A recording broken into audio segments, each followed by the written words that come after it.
그런즉 율법은 무엇이냐? 범법함으로 더하여진 것이라. 천사들을 통하여 한 중보자의 손으로 베푸신 것인데 예수의 손이 오시기까지 있을 것이라.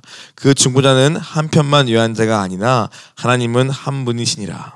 그러면 율법이 하나님의 약속들과 반대하는 것이냐? 결코 그럴 수 없느니라. 만일 능히 살게 한 율법을 주셨다면 의가 반드시 율법으로 말미암아 쓰리라.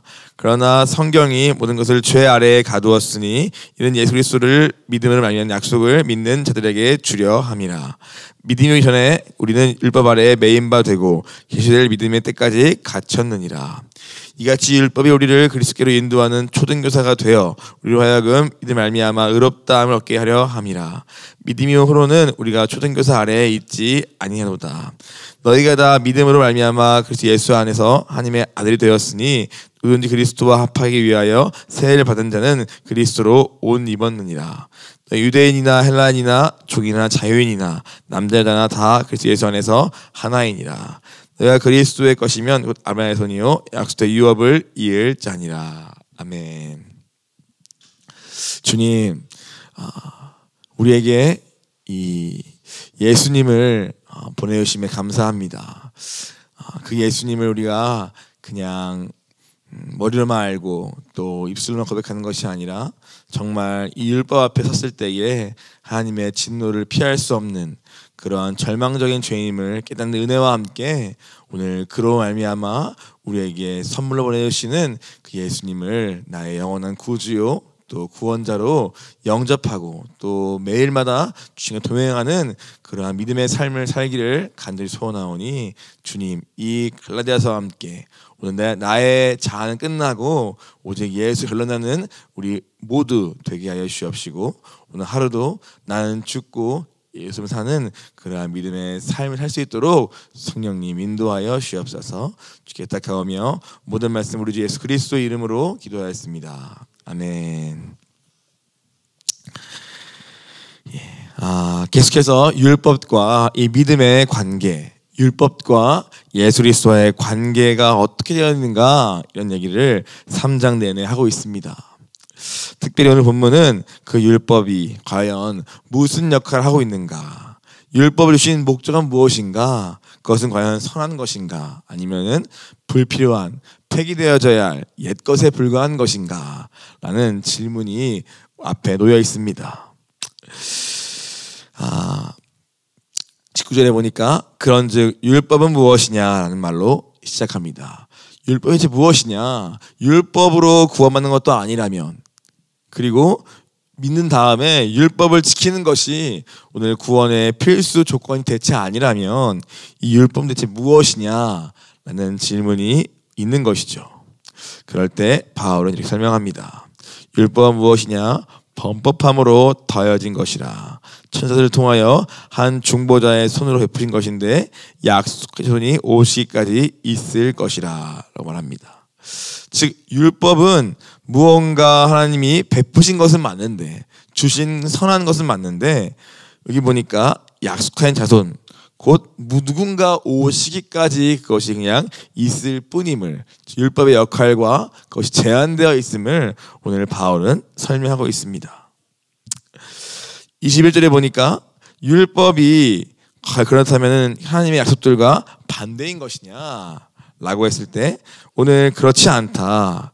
만일 율법이 우리를 살게 했더라면 오늘 우리의 의로움과 그 약속과 복들이 율법을 지킴으로써 주어졌겠지만, 안타깝게도 율법은 선한 것이고 좋은 것이고 그래서 지키면 물론 하나님의 약속과 복을 누리는 자리에 가겠지만 오늘 그 의로움과 그 복은, 약속은 율법으로 지킴으로써 주어지지는 않는다 라는 것을 또 함께 그 역할과 그 한계에 대해서 계속해서 말하고 있습니다. 그렇다면은 율법이 우리에게 주신 이유가 무엇이냐라고 했을 때 크게 두 가지를 우리가 생각해 볼 수 있습니다. 첫 번째는 무엇입니까? 바로 율법은 무엇이냐? 죄를 깨닫기 위해서 우리에게 주셨다는 것입니다. 죄가 죄로 드러나기 위해서 주신 것이 율법이라는 것입니다. 로마서 3장 20절에도 바울은 이렇게 말합니다. 그러므로 율법의 행위로 그의 앞에 의롭다 하심을 얻을 육체가 없나니 율법으로는 죄를 깨달음이니라. 이런 말을 로마서에도 동일하게 하고 있습니다. 즉 율법을 지키는 자가 아무도 없다. 하루라도 24시간 그 하루라도 온전히 지킬 수 있는 사람은 아무도 없기에 오늘 그 행위로는 하나님 앞에 이 의롭다 하심을 얻을, 그래서 하나님의 모든 그 약속과 그 복들을 누릴 수 있는 육체가 우리 중에 아무도 없더라. 그럼 무엇이냐? 율법으로는 그저 우리가 어떻게 죄인인지를, 우리가 어떻게 율법을 지킬 수 없는 부패한 마음을 가진 자인지를, 하나님의 기준에 도저히 이룰 수 없는 하나님의 진노의 자리에 속해 있는 존재임을 깨닫게 하는 것이 바로 하나님의 율법이 하는 역할이요, 율법의 목적이라는 것입니다.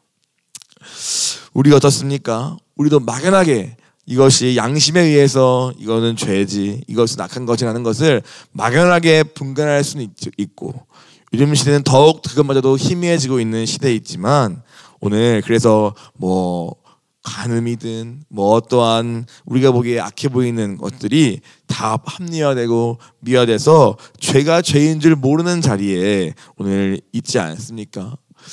우리가 예수님을 만나기 전에, 즉 하나님의 말씀을 듣기 전까지 우리 역시도 수많은 것들을 세상의 기준 속에서 정당화하고 또 합리화하고 그것이 보편적이라 믿으면서 살아왔던 그 많은 세상의 기준 속에서 무너진 것들이 하나님의 말씀 앞에서 어떻습니까? 아, 이것도 죄구나. 다 알지 않습니까? 우리가 아무렇지 않게 우리의 조상들을 따라 우상을 숭배하고 제사를 드려왔지만 막상 하나님 말씀을 보다 보니까 우상을 숭배하는 것이, 그것이 어떻게 귀신을 숭배하는 것이고 그것이 어떻게 하나님 말씀에서 빗나가서 하나님의 무서운 진노를 받는 죄인가를 우리는 절대 알 수 없는 자들인데, 우리가 하나님의 율법을 통하여서, 말씀을 통하여서 우리가 나의 죄들이 죄로서 드러나게 되는 거 아닙니까? 그럴 때 우리가 비로소 어떻게 됩니까? 그 기준 앞에 설 때마다 오라, 나는 곤고한 자로다. 누가 이 사망의 몸에서 나를 건져내랴. 라는 나에 대한 깊은 탄식과 함께 내가 정말 죽음과 사망의 길로 가고 있는 자구나. 내 안에는 절대 나를 입어서 바꿀 힘도 없고 능력도 없고 율법이 선한 줄은 다 알지만 거기에 이를 그 어떠한 능력도 오늘 내게는 있지 않구나 하는 것을 깊이 깨닫는 것이 바로 율법을 주신 첫 번째 목적이라는 것입니다. 그러므로 우리가 하나님의 말씀을 볼 때에 가장 먼저 구해야 할 은혜가 무엇입니까? 무엇을 위로받고 또 어떤 위로나 인간적인 차원에서의 어떤 그런 것도 물론 중요하지만 무엇보다 하나님이 이 말씀을 주신 가장 중요한 목적은 바로 우리가 죄인됨을, 우리가 하나님 앞에 절대 의롭게 설 수 없는 자임을, 내 죄를 말미암아 하나님의 진노와 영원한 심판과 형벌을 피할 수 없는 존재임을 내 영으로 깊이 깨닫는 것이 우리가 말씀을 볼 때에 가장 먼저 구해야 할 은혜인 것입니다. 그조차도 우리가 되지 않을 만큼 부패하고 굳어진 마음 때문에 그 은혜조차도 성령의 역사를 말미암아 깨달아지게 되는 것이죠. 바로 이것이 율법을 주신 첫 번째 목적이다라는 것입니다. 그래서 22절에도 성경이, 율법이 모든 것을 죄 아래에 가두었다고 쓰여 있죠. 율법을 주신 순간부터 율법대로 살고자 하는 모든 자는 바로 이 율법의 저주 아래에, 그 죄 아래에 갇히게 되었다고 성경은 말하고 있는 것입니다. 그럼에도 불구하고 이 율법을 행하다가 율법의 저주 아래 놓여서 스스로를 가슴을 치며 나는 진짜 곤고한 자구나, 나는 진짜 부패하고 위선자고 모순덩어리고 내 안에 선한 것이 아무것도 없구나 라는 그 죄 아래에 놓인 것을 깨닫는 것이 은혜의 시작이라고 성경은 말씀하는 것입니다. 이 세상은 더욱더 악해져서 그 기준에 이르지 삶을 살고자 노력하지 않으면서도 스스로 의롭다 말하고 내 안에 의를 드러내고 또 나는 괜찮다고 말하는 그러한 시대에 살고 있는 거 아닙니까? 더 나아가서 죄를 죄라 말할 수 없는 자리까지 가고 있는 이 시대 속에서 오늘 하나님의 말씀은 더욱더 우리에게 중요한 기준을 제시해주고 있는 것입니다. 마귀는 끊임없이 이 말씀을 폐하려고 하고 이 말씀을 지워버리려고 하고 교회 내에서 성도 안에서 이 말씀으로 하는 삶을 자꾸만 고리타분하게 바꾸어버리면서 오늘 말씀이 없는 그저 감정뿐인 신앙생활을 자꾸만 더 주장하고 있지만 오늘 우리는 무엇보다 하나님의 이 말씀 거룩한 기준 그 공의 앞에 먼저 서는 것이 무엇보다 우리가 성경을 대할 때에 우리에게 구해야 할 은혜의 첫 번째인 것입니다. 그럴 때에 율법의 두 번째 이제 주신 목적이 우리에게 의미가 있어집니다. 그것은 무엇입니까? 오늘 본문에서 24절에 쓰여 있습니다. 율법의 두 번째 목적이 무엇이냐? 바로 우리를 예수 그리스도께로 인도하는 초등교사의 역할을 하고 있다는 것입니다. 옛날 성경에서는 몽학 선생이라고 쓰여 있죠. 같은 말입니다. 초등교사, 이것은 무엇을 말합니까? 그 당시의 시대적 배경을 통해서 이 교사의 말을 이해하면은 오늘 성경 우리 생명 삶에도 밑에 나와 있지만 무엇입니까? 이 초등교사는 노예 신분입니다. 그 당시에 주인집에 팔려간 노예인데 다만 그 노예가 무엇을 하는 것이냐? 주인집의 아이가 성령일 때까지 학교에 데려다주고 데려오는 그러한 도움을 주는 가정교사의 역할을 하는 자가 바로 옛날 성경의 몽학 선생이고 여기에 초등교사입니다. 단순히 가르치고 이런 것이 아니라 오늘 그 주인집 아이를 데리고 학교에 데려다주고 데리고 오는 언제까지? 성령이 될 때까지 그 일을 맡은 노예가 바로 이 율법이요 초등교사라는 것입니다. 오늘 율법을 주신 두 번째 무엇이냐? 죄를 깨닫게 하는 것이고 두 번째는 그래서 오늘 우리로 하여금 예수께로 인도하는 것. 그 예수를 믿는 믿음의 길로 우리를 데려가는 것. 그것이 바로 율법을 주신 하나님의 목적이라고 말씀하는 것입니다. 율법의 행위로는 도저히 의롭다함을 얻을 육체가 없음을 율법을 지키려 할수록 그 앞에 설수록 먼저는 깨닫게 하고 그래서 내게는 정말 소망이 없구나. 나는 정말 공고한 자구나. 내게는 아무런 구원의 길이 선한 것이 날 수 없는 죄인이구나를 깨닫게 한 다음에는 끝이 아니라 그래서 어떻게 합니까? 그래서 예수께로. 그래서 예수님만이. 그래서 내 육체가 아니라 믿음으로만 얻는 구원의 길로 율법이 나를 날마다 데려가 준다고 말씀하고 있는 것입니다. 우리의 진짜 스승인 예수님께로 믿음의 길로 우리를 데려가고 있다는 것입니다. 율법은 그저 무엇입니까? 초등교사, 몽학선생, 그저 노예에 불과할 뿐임을 말하면서 언제까지 너희가 율법으로 말미암아 의롭다함을 얻고자 하느냐. 인생에는 두 가지의 사는 길이 있는데 율법의 행위로 살 것인지 믿음으로 말미암아 살 것인지 그 두 가지의 길밖에 없다. 구원에 이르는 길에는. 그러나 오늘 율법의 길은 이미 폐지되었고 그것은 처음부터 주신 아이의 목적 자체가 너는 안 돼. 너는 안 돼. 너희 힘으로 할 수 없어. 할 수 없어. 라는 철저한 나에 대한 절망을 주시기 위해 주신 것인데 언제까지 또 믿음으로 시작했으나 계속해서 내 육체를 의지하면서 내가 해봐야지 하면서 또 나에게 낙심하고 또 그러한 자리에 언제까지 머물 것이냐. 왜 이 율법을 앞에 섰을 때에 그 율법의 역할 그대로서 나는 실패한 그 나를 가지고 예수께 또 나아가고 또 나아가는 그 믿음의 자리에 왜 가지 않느냐. 이러한 얘기를 바울은 함께 하고 있는 것입니다. 오늘 우리도 마찬가지 아닙니까? 우리도 믿음을 시작했지만 우리가 얼마나 쉽게 또 육체에 돌아가서 내 힘과 노력으로 하나님의 의에 이르려 합니까? 오늘 우리가 큐티를 왜 합니까? 칭찬받기 위해 합니까? 큐티하면서 내가 뭘 잘했나를 더 확인받기 위해 합니까? 그것이 아니라 큐티는 무엇입니까? 큐티하다가 내 죄가 발견되어지고 큐티하다가 이 성경에 있는 모습이 내 모습으로 발견되어지면 어떻게 합니까? 절망하고 또 뭐라 그러네. 왜 또 죄 얘기가 아니라 그때가 바로 이 예수님께 우리가 나아갈 때라고 말씀하시면서 오히려 기뻐할 때라고 말씀하시는 것입니다. 그렇구나. 또 내 이런 부분이 또 하나님 앞에서 발견됐네. 이거는 내 얘기를 바꿀 수 없지. 그러므로 예수께 나아가야겠다 하면서 매일매일 큐티는 마치 모아 선생같이 매일 우리를 예수께 데려다주는 그러한 통로가 바로 우리의 큐티라는 것입니다. 그럼 우리가 말씀을 볼 때 무엇을 사모해야 합니까? 내 죄가 무엇인가? 주님 오늘도 발견해 주세요.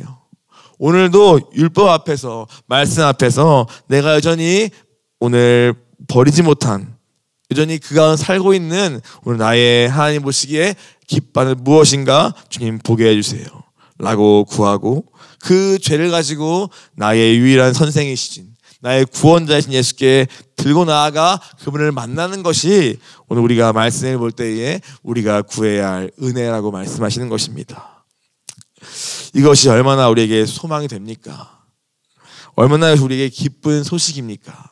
그저 정죄에서 끝나지 않고 너는 안 돼 끝나지 않고 우리의 실패와 낙심에서 끝나지 않고 오히려 우리의 실패와 낙심과 절망이 오히려 우리의 완전한 우리의 소망 되시는 우리의 완전한 우리의 왕 되신 예수께 나아갈 그러한 기회가 된다니까 그것이 얼마나 우리에게 복되고 기쁜 소식입니까? 우리 안에 그래서 우리가 책망받거나 훈계받거나 내 마음에 찔림받을 때 지금 주님이 나를 부르시는구나. 오늘 말씀의 율법이 나를 그리스도께로 인도하고 있는 것이구나 라고 믿으시고 먼저 기뻐하는 우리 되기를 원합니다. 그 율법이 초등교사가 되어서 우리로 하여금 믿음을 말미암아 의롭다함을 얻게 하려 함이라. 바로 이것이 율법을 주신 하나님의 진짜 목적입니다. 너는 안 돼. 나의 끝. 결론내는 것. 그리고 예수님으로 다시 그분과 믿음으로 연합하여서 나는 죽고 오늘 예수로만 사는 삶을 돕는 것이 그 첫 번째 가는 것이 바로 율법을 주신 목적이라고 말씀합니다. 10절에 보니까 너희가 다 믿음을 말미암아 예수 안에서 하나님의 아들 되었으니 누구든지 그리스도와 합하기 위하여 세례를 받은 자는 그리스도로 옷 입었느니라 말씀합니다. 율법이 아니라 믿음으로 예수 안에서 하나님의 아들이 되었다 말합니다. 그리스도 예수 안, 바울이 굉장히 좋아하는 표현이죠. 예수 안. 그는 율법을 지키기 위해 몸부림친 사람이었습니다. 그 누구보다 바리새인 중에 바리새인으로서 율법을 지키는데 흠이 없던 것을 표현할 만큼 율법을 지켜서 정통한 학자이자 그걸 지키려고 몸부림치는 사람이자 그걸로 말미암아 너무 충만해서 오히려 교회를 박해하고 예수님을 죽이려까지 했던 그러한 자가 바로 바울입니다. 그러나 그가 예수 그리스도를 만난 후에 그가 좋아하는 표현은 무엇입니까? 예수 안입니다. 그리스도 예수 안. 이 예수 안에 들어가는 것이 진짜 중요하다는 것입니다.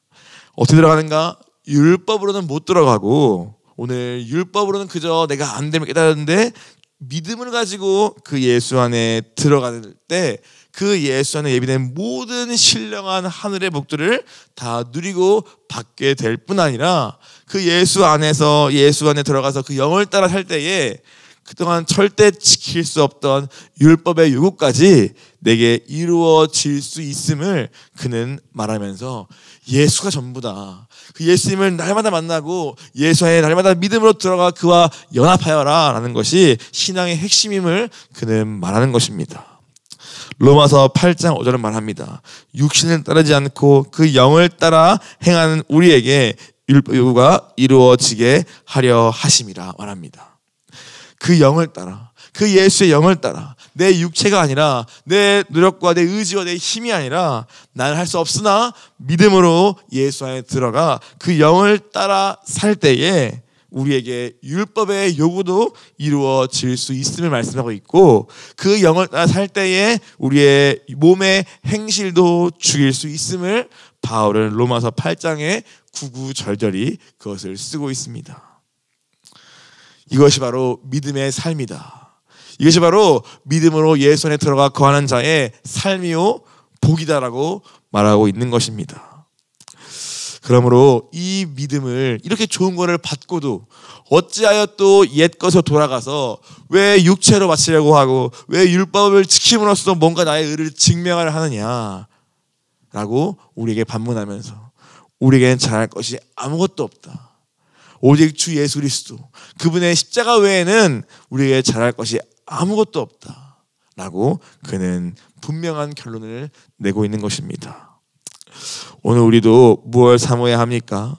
오늘 믿음으로 예수 안에 들어가 그분과 깊은 연합을 누리는 데까지 나아가기를 사모해야 합니다.